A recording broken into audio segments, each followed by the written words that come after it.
VS. Achuthanandan അന്ത്യവിശ്രമം കൊള്ളുന്ന ആലപ്പുഴ വലിയ ചുടുകാട് രക്തസാക്ഷി ഭൂമിയിലേക്ക് പ്രിയപ്പെട്ടവർ ഇപ്പോഴും എത്തുന്നുണ്ട്. മകൻ അരുൺകുമാർ രാവിലെ അച്ഛന്റെ അടുത്ത് വന്നു. കൂടെ നിന്നവരും സ്നേഹിക്കുന്നവരും ഇവിടേക്ക് വരുന്നുണ്ട്. വി.എസ്. എന്നും ഒരു ധൈര്യമായിരുന്നുവെന്ന് ജോസഫ് സി മാത്യു മീഡിയ വണിനോട് പറഞ്ഞു.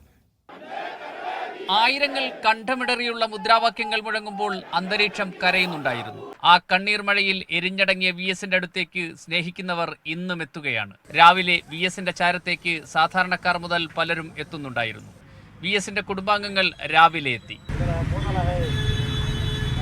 ഇന്നലെ രാത്രി വൈകി വി.എസിനെ പിരിഞ്ഞു മടങ്ങിയവർ പലരും ഇന്നും എത്തി. വി.എസ്. ഇല്ല എന്ന് ഇവർക്കിപ്പോഴും വിശ്വസിക്കാനാവുന്നില്ല. ഒന്നും കൂടി കാണണം എന്ന് തോന്നി അങ്ങനെ വന്നു.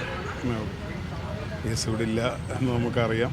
എങ്കിലും കുടുംബനാഥൻ മടങ്ങിയ വേലിക്കകത്ത് വീട്ടിലേക്കും ആളുകൾ എത്തുന്നു. ഇവിടേക്ക് എത്തുന്നവർ മകൻ അരുൺകുമാറുമായി സംസാരിച്ചാണ് മടങ്ങുന്നത്. വി.എസ്. ജീവിതത്തിന്റെ ഭാഗമാക്കിയ പറവൂരിലെ വീടിന്റെ നാഥൻ കൂടിയാണ് ഇന്നലെ മണ്ണോട് ചേർന്നത്.